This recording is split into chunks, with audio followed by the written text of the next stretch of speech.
and a friend are looking for a place to live. You have a list of places and go to see a rental agent to check on a number of points. Listen to the conversation between your friend and the rental agent and complete the list. First, you have some time to look at questions 1 to 7.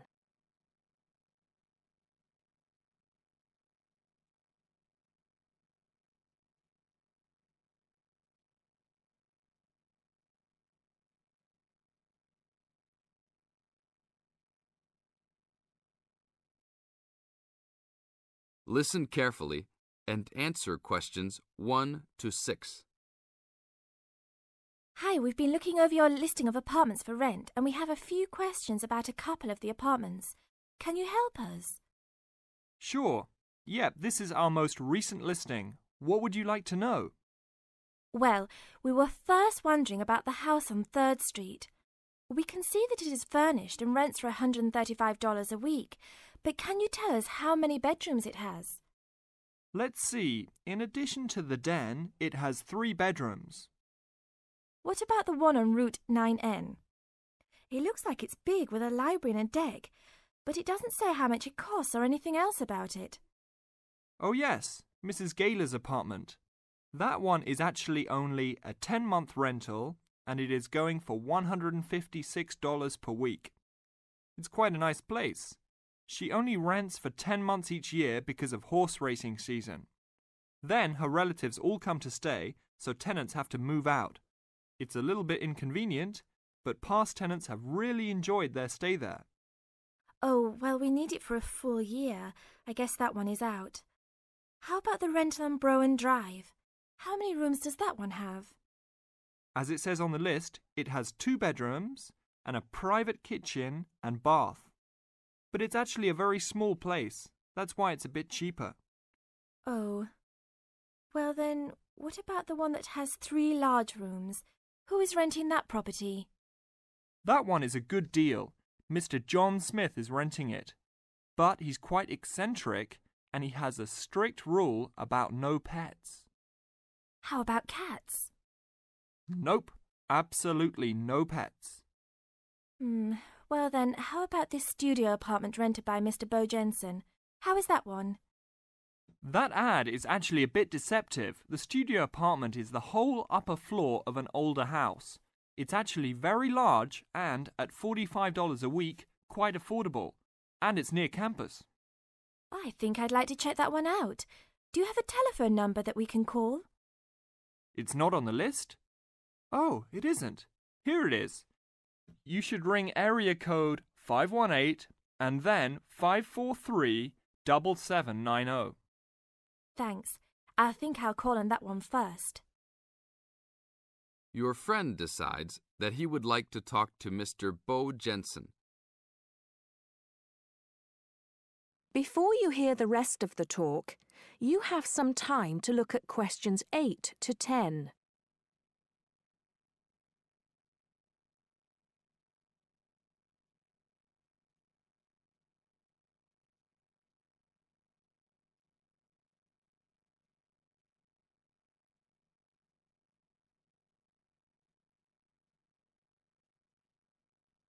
Now listen and answer questions 8 to 10.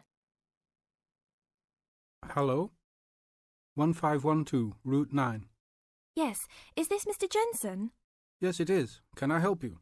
Yeah, we're studying here at university and we came across the rental information for the studio apartment that you are renting. Is it still available? Yes, of course. I actually just placed the ad and you're the first person to call. Is there anything you'd like to know about it? Yes, actually there is. As students, we are on the internet a lot, and we heard that some homes in the area have high-speed connections. What type of connection do you have there now? Oh, that's an interesting first question. But I guess I have heard that too. But we just have a phone line here. Nothing fancy. I think you can have a cable line installed, but it's just a phone line for now. Okay, well maybe we can do that. What type of heating does the apartment have? Now there's a more traditional question. We have oil heat here. It's an older house. That tends to be a little more expensive during the winter, right? Yeah, But there's nothing to do about it. It would cost too much for me to put in a gas heater. What else would you like to know about the apartment? Well, we heard it was quite big. Is it furnished? Actually, yes. I should have put that in the ad. It has an old couch and a couple chairs, a dining table, refrigerator, stove, and even a dishwasher. Does it have any beds? Yep, it has 2. That sounds great. When is the apartment available? You can have it tomorrow night if you want. I just have to clean up a couple things before you get here. Do you want to come over and see it first? No, it sounds fine to us. I actually know the street too, so I know the area. We'll take it. That is the end of part 1. You now have half a minute to check your answers.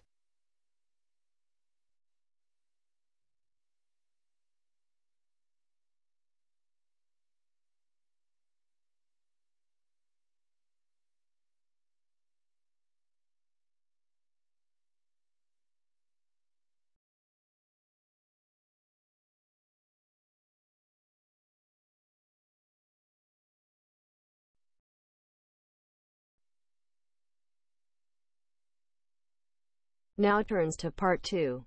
Part 2. First, you have some time to look at questions 11 to 15.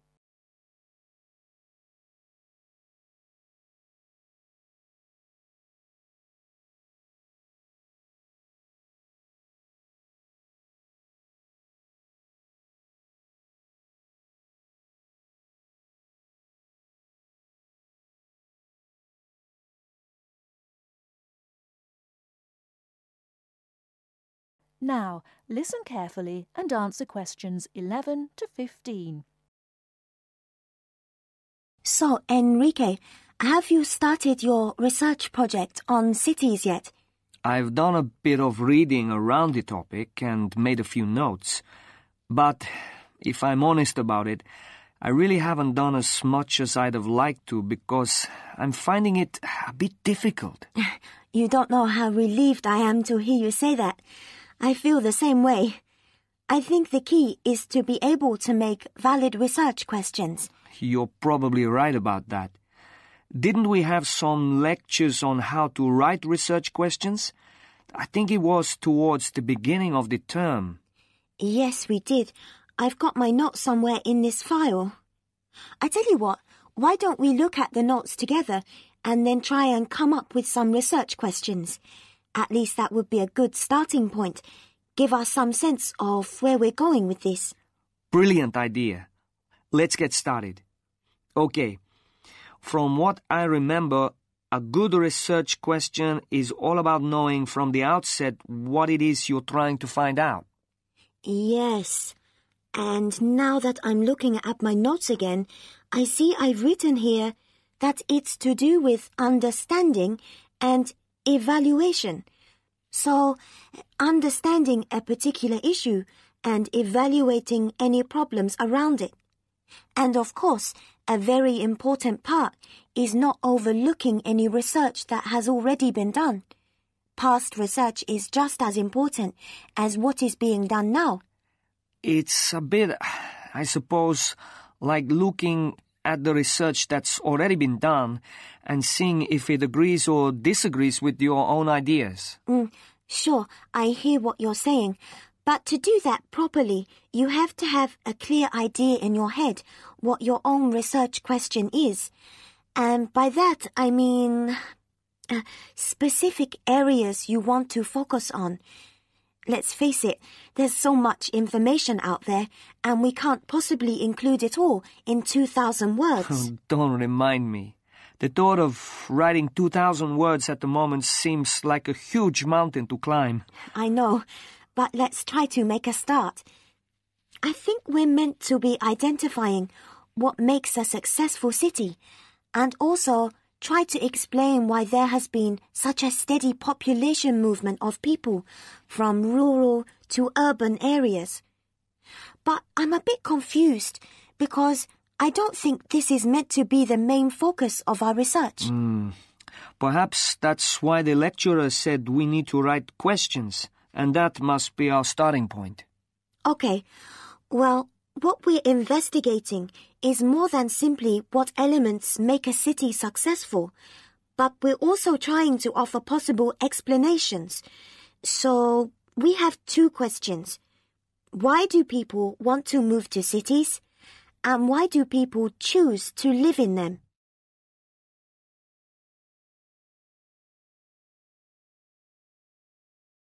Before you hear the rest of the talk, you have some time to look at questions 16 to 20.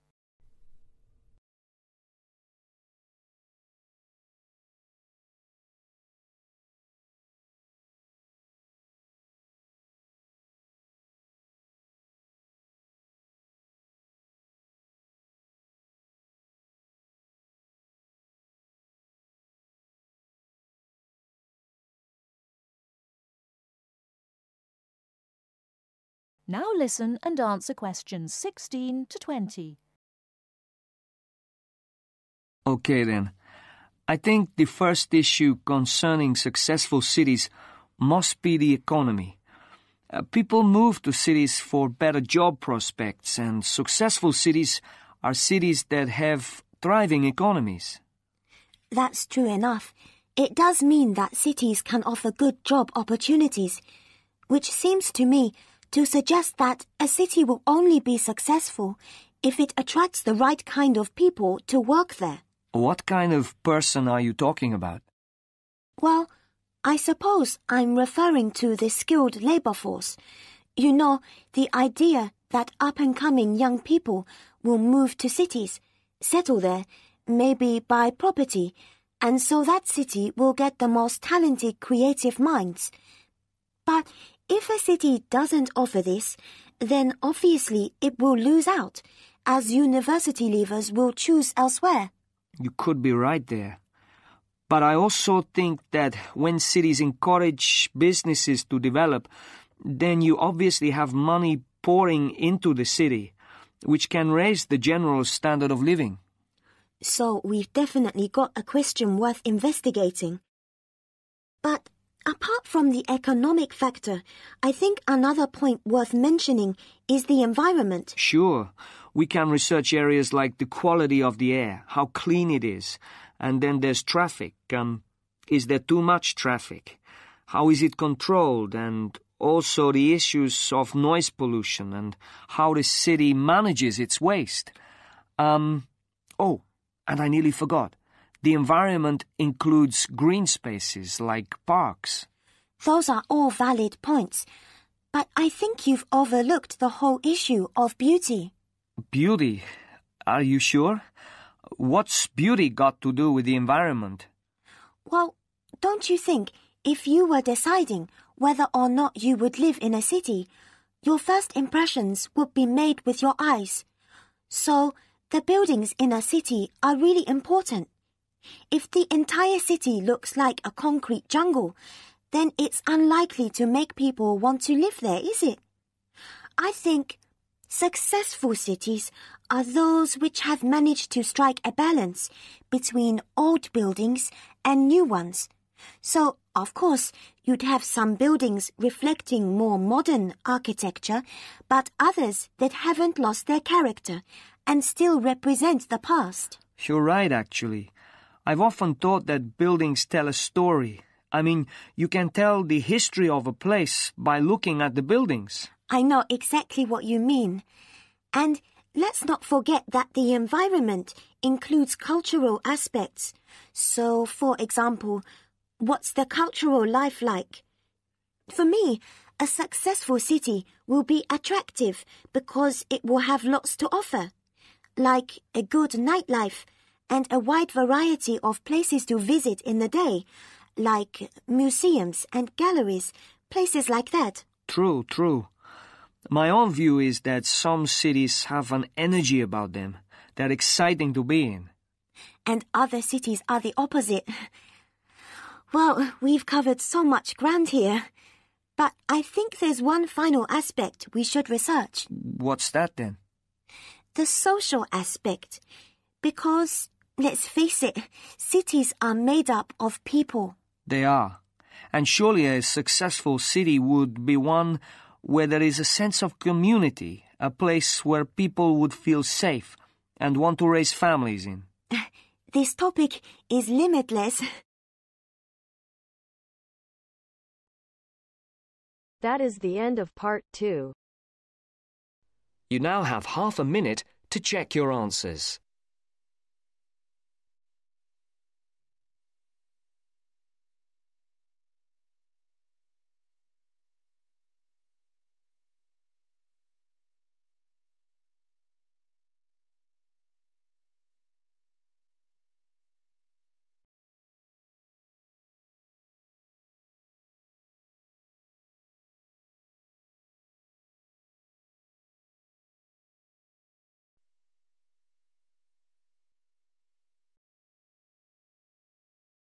Now turns to part 3. Part 3. You will hear a tutor and some students talking about an assignment. Listen carefully and answer questions 21 to 26.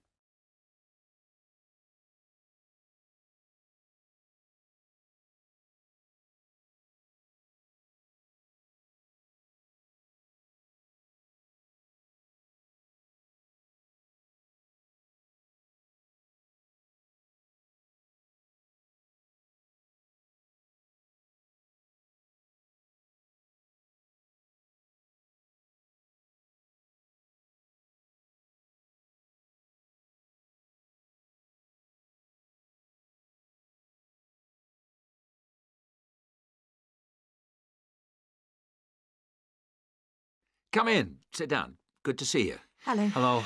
Now, this assignment. The best thing we can do, I think, is to think how we can approach it. The main point is to investigate television, but not what's happened in the past.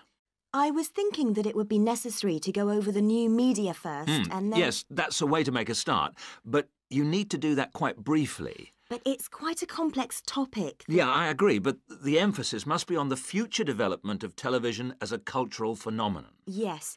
I've been reading the talk by Ashley Highfield. All right, and what do you take from that? What are the things that are competing with television? Well, to start with, there is the games console. Then there is the personal computer and the internet. Then again, the mobile phone with its capability of games and puzzles.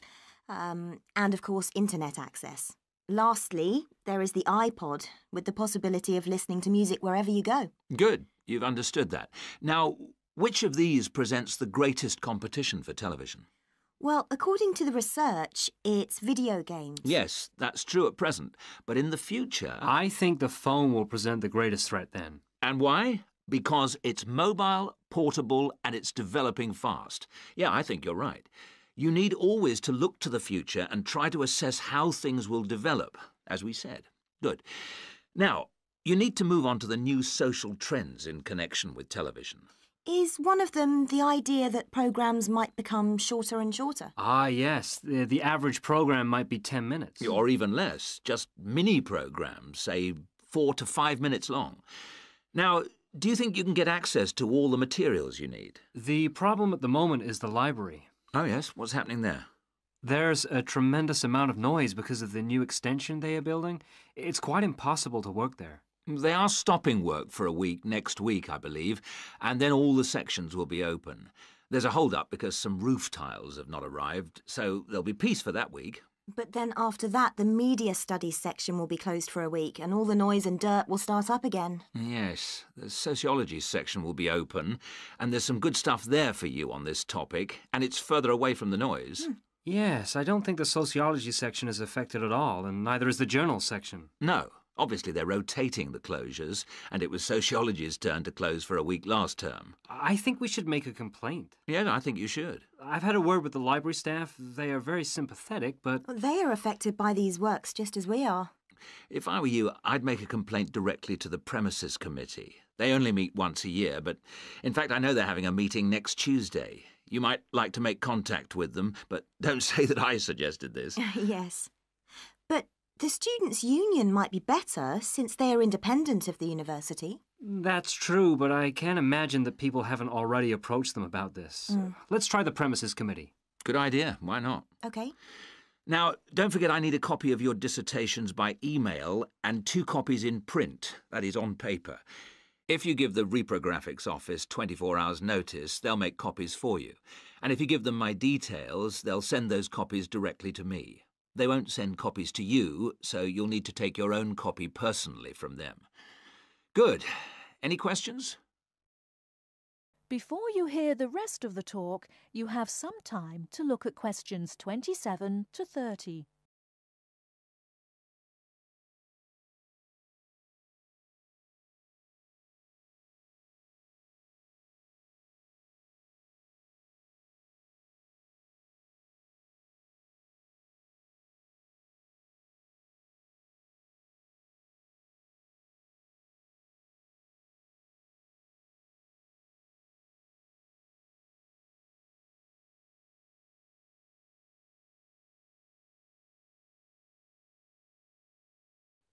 Now answer questions 27 to 30.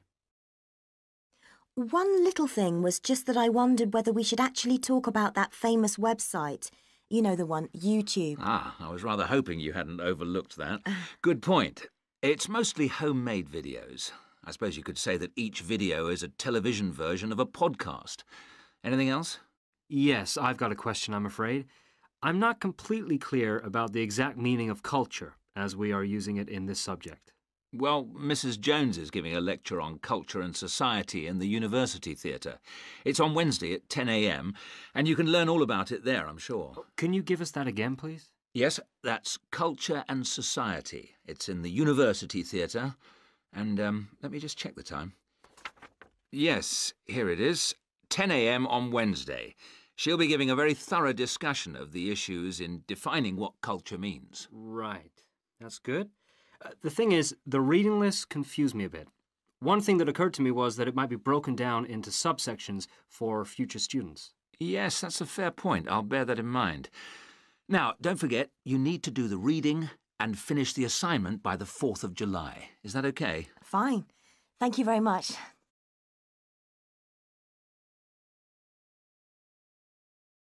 That is the end of part 3. You now have half a minute to check your answers.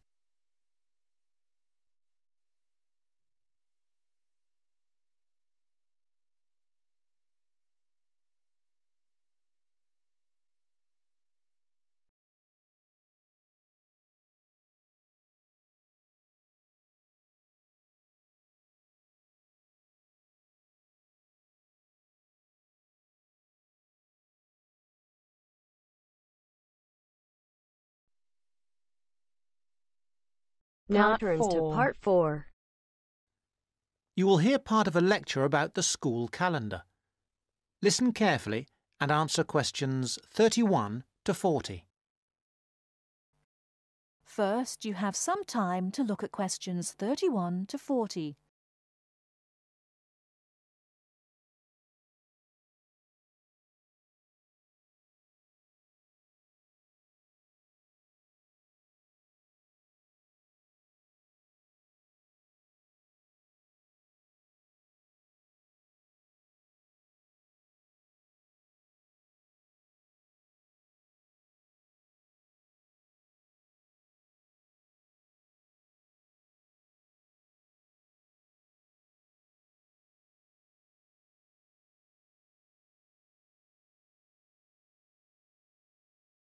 Now, listen carefully and answer questions 31 to 40.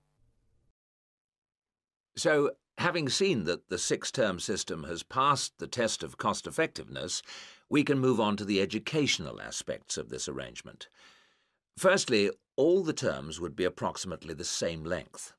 Instead of terms up to 13 weeks, which we have now, there could be a repeating pattern of 7 weeks of term time plus 2 weeks of vacation. This would be repeated 6 times per year. How does this affect the effectiveness of the educational provision? The most noticeable result would be that the very long summer holiday would be reduced in length. This byproduct of the 6-term system could be beneficial. There's plenty of evidence of huge learning loss by pupils during the summer holidays. By learning loss, we mean the amount that pupils forget or lose during a holiday break. Ashley carried out a number of analyses which showed this conclusively.